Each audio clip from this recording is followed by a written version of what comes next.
I was too stubborn to accept help on the way up as well. And I thought I was that good when in truth, I was only that arrogant. So there are some mindset shifts you have to make. And then once you get to the table, I cannot stress this enough. We have a responsibility. We have a responsibility to throw ropes down to the people who are climbing up the mountain in the dark.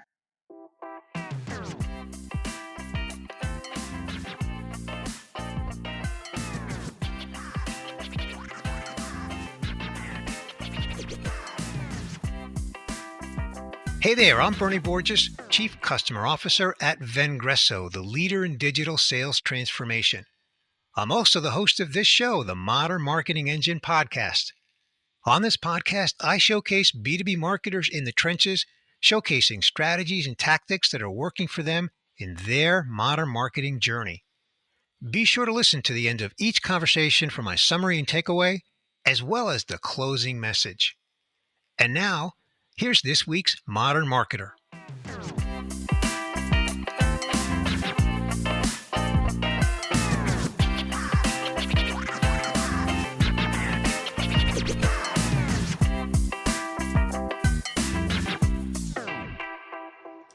Welcome to episode 291. My guest on this episode is Hang Black, Vice President of Revenue Enablement at Juniper Networks. Hang, welcome to the Modern Marketing Engine podcast. Hi, Bernie. Nice to be with you today. Thank you so much for being here with me. I'm really looking forward to this conversation. We're going to do something a little bit different on this episode. And before we get into that, as you know, Hang, I always like to begin with a brief introduction to you, your company. Let's begin with who is Juniper Networks and your role there as Vice President of Revenue Enablement. Well, Juniper Networks is one of the companies that provides the backbone for the internet, which, as we all know, has been extremely critical in the last year or so. It's how we connect with each other. It's the backbone infrastructure that supplies the telcos, the cable networks, but even our enterprise businesses end to end. So we like to say that we power connections and we empower change. Love it. Love it. Okay. So, Hang, as I said a moment ago, what you and I know is that we're going to do something a little different on this episode. You have had a very, very interesting journey that I am honored to ask you to share on this podcast with my listeners who are largely marketers. And your journey has been both a life journey and a career journey. And due to your experience, you were inspired in 2020 to write a book. And the title of your book is Embrace Your Edge. So what I'm going to ask you to do, Hang, is begin with just tell kind of the short version, if you will. It doesn't have to be that short. We've got a half hour of your life journey and how that then paralleled into what you've experienced in your career, which led you to this book. Well, thank you for asking. This book has been in my head for about a decade, and COVID. I don't know about you, Bernie, but during this time, I have never been more simultaneously busy and bored at the same time. So it was a good opportunity. One of the things that my book talks about are that immigrants are just very scrappy, and it's kind of we're resourceful and we maximize what we do. So it was a really good opportunity. As far as my background, I am a Vietnamese immigrant. I came over in 1975. My parents left one day before our country fell. And although I was only 2 years old when that occurred, the stories, the harrowing stories of how we got here, decision after gut-wrenching decision, has been very impactful in how I've led my life and just kind of treasure each moment and opportunity. One of the things that in my background is that I grew up in the Deep South. I was literally a brown girl raised among Black and white friends. And ironically, you would think that my experience in Louisiana would be extremely divisive, but I was never fully included or fully excluded. And although that causes moments of loneliness, it's a great opportunity for observation. So I had the experience of, growing up being my father was extremely Catholic, my mother was extremely Buddhist. Growing up having very growing up with Eastern cultural values and Western philosophy. And I just got to observe the best of all worlds. And we just find that we're all flawed and we're all perfect in our own way. And I've wanted to make sure that I had a very well rounded experience. I then went to the University of Texas in Austin, where I got a degree in chemical engineering. I was in engineering for 9 years, where I have three patents in semiconductor manufacturing. I moved on Nice. to I didn't know market. that. Yes, yes. Surprisingly so. I mean, I know it's obsolete at this point, but I'm still very proud of it. And I spent 10 years in marketing and the last 10 years in sales. And again, you'll see with my history, I'm constantly collecting experience. And I think there's nothing more important than cognitive diversity. So that's Hang in a nutshell. Okay. All right. So there's so much there to unpack. Now I'm wondering, wow, is 30 minutes enough? So just to come back a little bit to your childhood and just a couple of things that you touched on there. You said you were raised in a diverse culture, but you really never felt included or excluded. Can you unpack that a little bit and the impact that that had on you, Hang, once you got into your career? In other words, that was a childhood experience. And we all know that things that happen to us in a childhood have, in many cases, a lifelong impact. So, can you unpack a little bit, like, what was that impact? How did that impact you as you became an adult and you moved into your career years? I think we take for granted our experiences until we run up against adversity. And adversity is also it's difficult at the moment, but it also provides us with opportunity to learn. And you know I definitely think it's important for us to have these very open conversations. One of the reasons I wrote the book was there's a lot of conversation about diversity and inclusion, but it's an incomplete conversation without a discussion about access. So because I was neither Black. I was not shunned from the Black community, nor was I fully embraced, understandably so. And same thing with the white community. The more interesting thing is because I came over when I was 2 years old, although I'm classified as an immigrant, I was essentially raised as a first generation child. So there's a lot in between there. So, how can everyone I love have very, very diverse views and all be insistent that they are right? And what happens with that, and you see that the diversity conversations is again not purely black and white. When I talk about minorities, I talk simply about it's just the smaller population in the room because once a large population leaves, so let's talk about white men in business. Once that population exits the room, then there's a lot of white women in the room. And then there's a lot of judgment that comes in there between the ethnicities. And then once the white women leave the room, there are further judgments. So we all judge within each other and we provide access to each other. And that's the important thing. The road for me was much more difficult than is necessary. And the problem is when we only have one or two people in the room, it looks like tokenism, but we have to cross the threshold of tokenism to a tipping point to where it's no longer weird. You have to get to that tipping point. And unfortunately, that does mean that tokenism has to occur. When you have only one person in the room, and I'll just use an example, it's unfortunately it's female oriented only. There's something called the queen bee syndrome, which means when I you don't know are what a that is. many men don't, and that was odd to me. It's been around, that term's been around since the 80s, and this is where I don't think people have malicious intent. People are just unaware.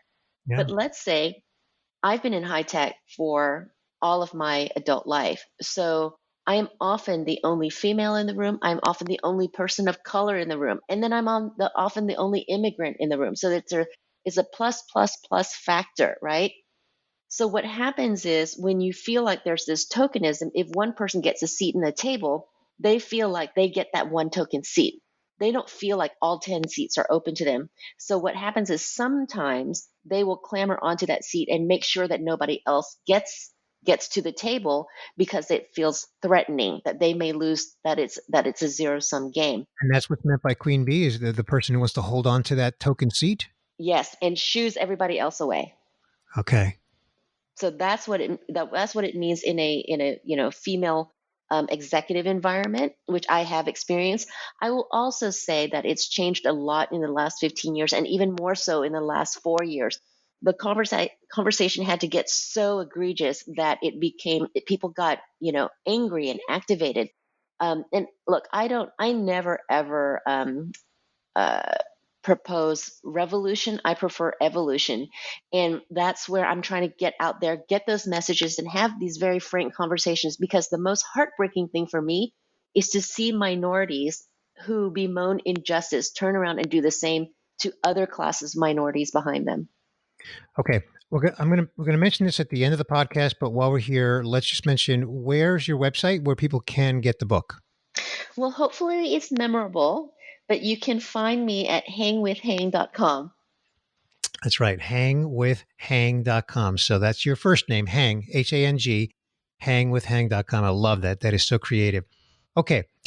So I love this conversation. I love where it's going. Where I think I want to go next with it, Hang, is you talk about this concept of building access. You've already touched on that, but I'd like to go there next. Can you unpack that? Why is that? What do you mean by that, first of all, Hang? And then why is it so important?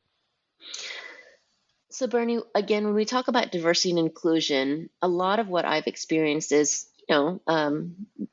there are aspects of tokenism. So, although I believe that I have earned my seat at the table, sometimes I've only been invited to the table because there was a diversity initiative. Now, people have asked me, how does it feel to have been gotten to a position or invited to the table because you're a woman, minority, etc.? And my answer is, look, I don't exactly know how that feels because I do think that I've earned it. However, I do know that it probably feels a lot better than not being invited to the table because I'm a woman, minority, etc. Now, the question is, once you get to the table, do you have a voice? Do you have your role? Do you know what your goal is at the table? Are you sitting? Are you serving? Or are you speaking? They're all three very different things. So access is about, can you get to the table? And once you get there, how much voice are you allowed to have? And if you don't have voice, how do you gain that voice? So for me, I'm always grooming my connections and advocates around me very authentically, very well meaningfully. But that's what access is all about. Bernie, I have a question for you. Yep. Have you ever heard anyone say, I've never had to interview for a job, I've always been tapped on the shoulder? I have heard that. Yeah. It is one of the most irritating things I've ever heard because that is a show of privilege and access. And it's great to have privilege. My children are privileged now, but you also have to have gratitude and awareness of it because other people fight so hard for that access. When I first wrote my book, I thought about climbing up a mountain. When we start up the mountain at the base, there's a lot of room. You can start at any point, and if you're good, you can move up. However, you start noticing that some people have jets to the top of the mountain, some people have helicopters to the top of the mountain, some people have Sherpas and tools that you weren't even aware of. Some of us who have a lot more obstacles that we sometimes don't even realize, I call it navigating in the dark. For years, I was navigating in the dark and didn't even know it. I thought I was on an even playing field. And the thing is, meritocracy works for a while. It works through the individual contributor ranks, but as you move up, you need that access. You need that tap on the shoulder. At some point along the mountain, you will keep going in circles until you understand that you need to find a person who will show you the secret door and give you the secret code. That's what access is. And when you say find that person, and I'm thinking of, as I mentioned to you before we started recording, I have a daughter in Silicon Valley. So as I talk to her and sort of coach her, just talk with her in general about her career, there's some parallels here. And so this hits home with me, even though it's not me, but it's my daughter. So it's still, so it hits home for sure. So when you talk about finding someone, do you mean a mentor or coach? What do you mean by that? I'm so glad you asked that. There was a lot of conversation early in my career about mentorship. Now, the thing with mentorship is it can kind of start as a friendship, and you've got mentors all around you, above, peer group, even below. Some of my best mentors are the people who work for me. Now, sponsorship are people who can influence for you. Those are people who see and recognize your talent, and they're not going to be the people that you have a glass of wine with and confide in your deepest, darkest secrets. But there are people that I think about mentors as people that I'm trying to brainstorm how I'm going to get through a problem. I think of sponsors as people who I'm going to brainstorm about how I'm going to get to a problem. How do I address the next thing? What are my roadblocks? How do I move those roadblocks? That's the mentor sponsor side. Now, I think the next part of the conversation as it comes to access, we really, really need to talk about allyship and role modeling. And the reason that's important is mentorship and sponsorship is very one to one. It helps a single person at a time. Allyship is are they're people who want to help the minority class. So if you think of JFK and MLK, JFK was the ally, MLK was the role model. JFK would not have been successful without MLK because even though he is very well meaning and wants to advocate, he doesn't have the life experience to understand what is going to land the message. What is it that the class he's trying Right. to advocate, what do they actually need? And then you need the role models. If JFK was on his own doing this thing, how does he get credibility among the masses of people he's trying to advocate for? How does he get credibility with people that he's trying to influence their mindset? So that's where I think we need to talk about allyship and role modeling, making sure that we have those role models and making sure that they have a prominent role in creating these programs and making sure that they're celebrated. Now, when we talk about like your daughter, what does she need to look for? Of course, you want to work with people who are going to celebrate you, who are going to support you, who are not afraid of your uniqueness and your difference. But I would also look at the organization. How much of the organization has allies in there? How many role models are in there? So I look for all of those things in combination. Okay. So I like that. And where my head is going with this hang is what's the role of executive leadership in A, recognizing this, and then B, putting a culture and an environment in place that can allow this to happen organically so it's not forced, but yet forced maybe is the wrong word. I don't like the word forced. I can't think of something else, but at least it's intentional. Maybe that's a better word. It's intentional, but yet can also be organic. How does that happen? So here, I'll have one for you, Bernie. How about we call it intentional evolution, right? Okay. Because it does have to be deliberate. I don't know about you. I'm tired of the diversity conversation. I wish I didn't have to talk about it, but it Yeah. has to get worse before it gets better. Look at gay marriage 10 years ago. It was a huge conversation until it happened and didn't matter anymore.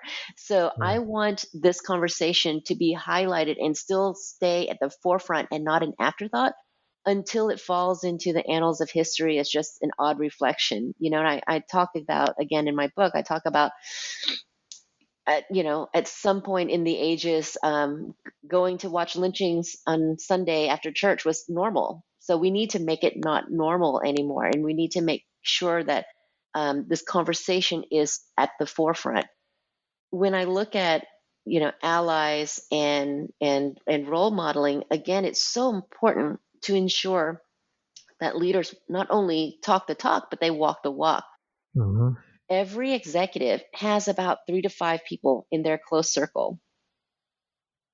Are in that circle, do they have anyone that represents diversity? Even if it's just one, there are many categories of diversity. It's age, tenure, religion, gender, all of that stuff. But do they have Do they have diverse representation in that very small clique of trusted advisors? And if Mhm. they don't, my challenge to leaders is, are you willing to find someone, even if it's uncomfortable, even if it goes into a little bit of a lower rank than you're used to, because there have not been enough women and minorities promoted. I'll give you an interesting statistic. At beginning of career, men are about 35% of the population, of the professional population. By the time you get to the E-suite, it's 65%. White women, men of color, that transition, they go down by about a third, 30% to about 20%, and I'm using round numbers, and then 18% to 12%. Women of color are decreased by 5/6 In the beginning of their career? from the beginning of the career to the end of to C staff. That's the difference. And if you want me to give you the exact statistics, So they're decreased by 5/6 by the time they get to the by the C-suite? time they get to the C-suite. So to give you the exact statistics, men at beginning start white men start at 35%, and by the C-suite they are at 66%. White women go from 29% to 19%. Men of color go from 18% to 12%. So those two classes decrease by one third.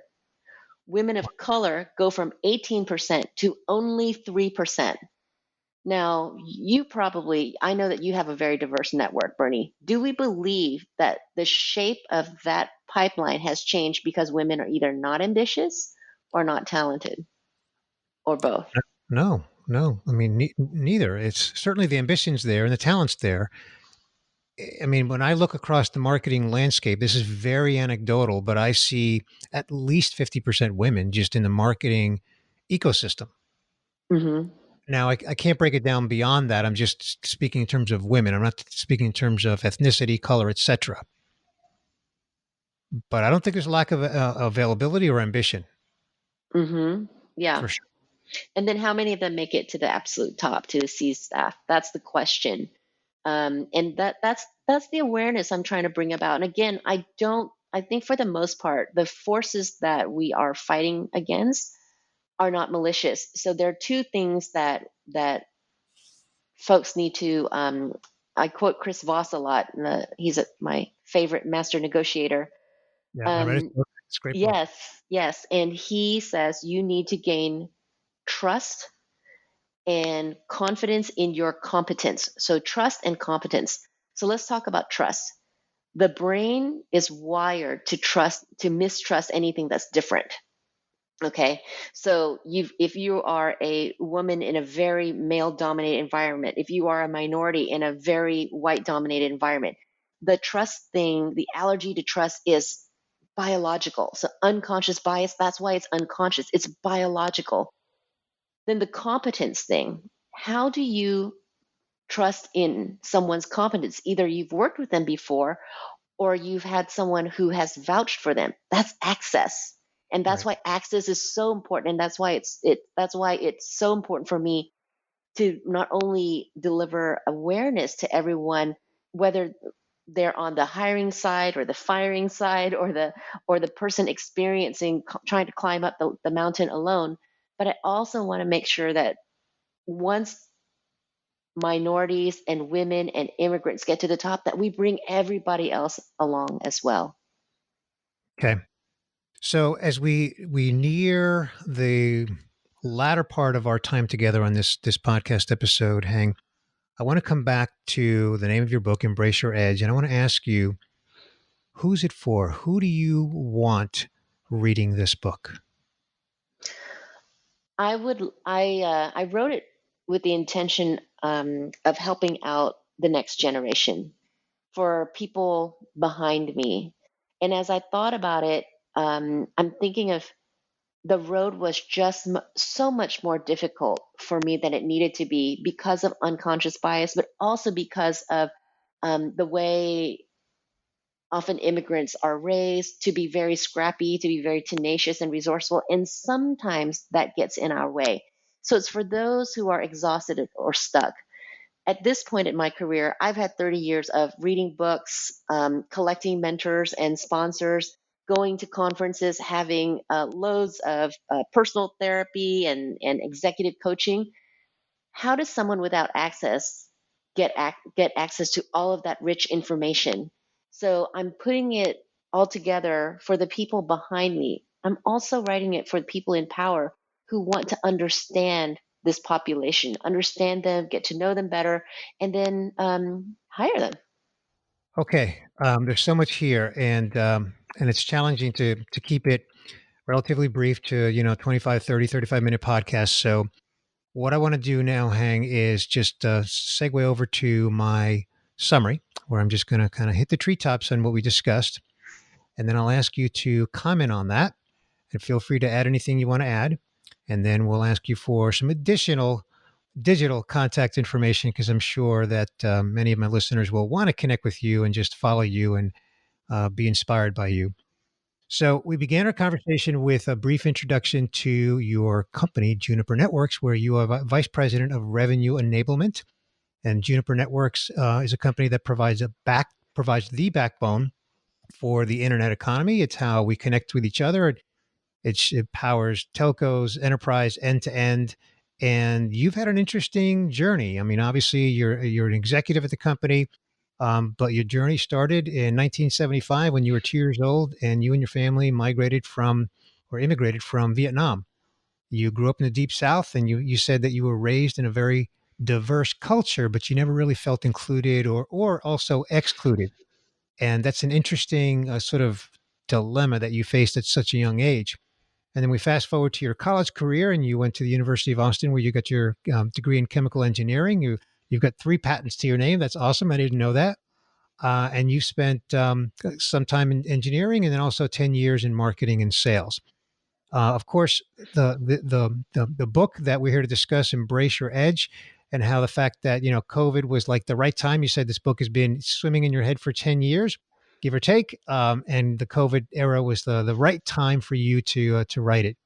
And you started with like, hey, we all face adversity, but adversity really is an opportunity to learn, and we need to have open conversations about both diversity and inclusion, but not just about that, but also about access. You talked about how minorities are often they're the smaller population in the room, but then as people leave the room, then the other people who are remaining that are the smaller population become the minority. And the tokenism that can sometimes come into play can be the tipping point in that situation. And you also mentioned that your book is really not a revolution, but it's about the evolution of this inclusion that we need to be more keenly aware of. You spoke about the importance of building access. That it's really about, can you get a seat at the table? Do you have a voice at the table? Do you know what your role is? Are you sitting? Are you serving? Are you speaking? And then there's the access or the concept of privilege. So many people have privilege because of their upbringing, maybe even their own ethnicity, their family, whatever it may be. But it's where you have sort of automatic access, right? Like you mentioned, never had to interview for a job. You've always been tapped on the shoulder. And some people, I love this metaphor. Some people have jets to the top of the mountain, but others, and you said you feel like you have to kind of navigate in the dark. And so it's really all about inspiring people to find someone that can help them. And it could be a mentor, someone that you can brainstorm with, or a sponsor, someone that can influence you. And then this whole concept that you also shared, Hang, about allyship and role modeling, and how that needs to make its way into the corporate environment as well. And then you said that this is really an intentional evolution, that it really needs to be intentional. Conversations need to happen so that they stay at the forefront on this until it no longer is an issue. And you use the example of many executives have 3 to 5 people in their close circle, but do they have diversity represented in their close circle? Are they willing to go find those people that would represent diversity in their close circle? And then you talked about how the trust and competence factor is that our brain is wired to mistrust anything that's different, right? And we encounter that just on a day-to-day basis with the people that we work with. And then the competence is, if you've worked with someone before or you can vouch for them, then you build that competence um, um, in what you're doing, right?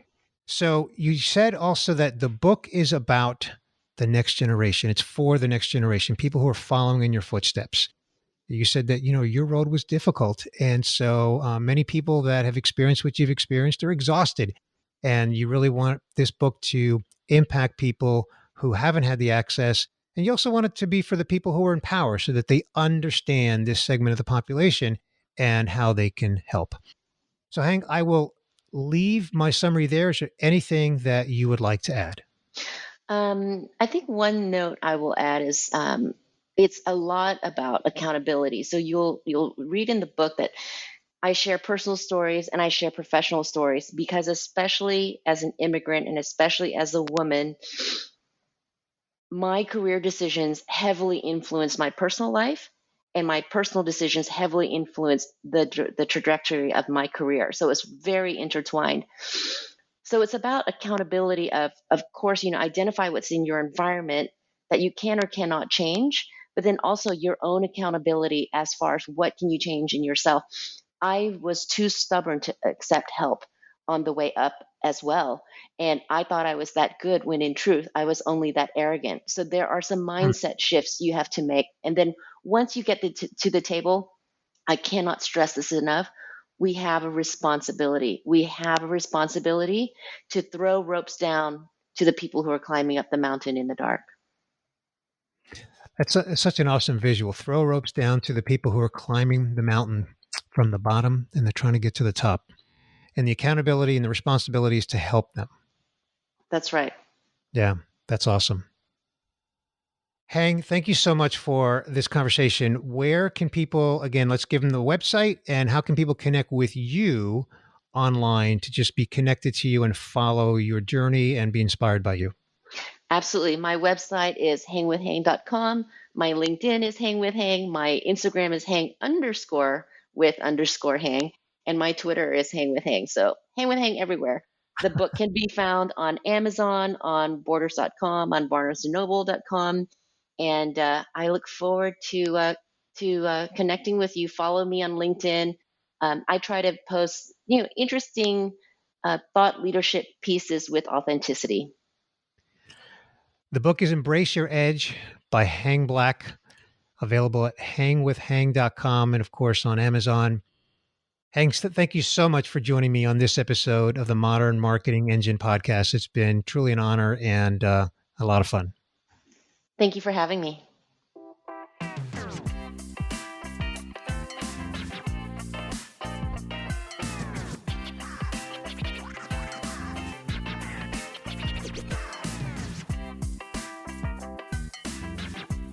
Hey, that's a wrap for this episode of the Modern Marketing Engine podcast. Hey, if you're not subscribed, I invite you to hit that subscribe button on your favorite podcast player so that you don't miss a single episode. And I'd love it if you give the Modern Marketing Engine podcast a rating or review in Apple Podcasts. That really helps others to discover it. We publish a show notes page for each episode with links to the resources that were mentioned during the conversation. Just go to vengreso.com and navigate to the podcast menu. And while you're there, be sure to check out our Modern Selling podcast hosted by Vengreso's CEO, Mario Martinez Jr. Hey, are you following the Modern Marketing Engine podcast on the socials? We're active on Twitter, LinkedIn, Instagram, Facebook, and on YouTube. In fact, we publish each episode on YouTube for those who listen to audio content on YouTube. Hey, one last thing. If you and I are not connected on LinkedIn, I invite you to send me a personal invitation to connect. Now, please be sure to say that you're a listener of the Modern Marketing Engine podcast. If you don't include a personal note, I have no way of knowing that that's how you found me. Until next time, I wish you continued success on your modern marketing journey.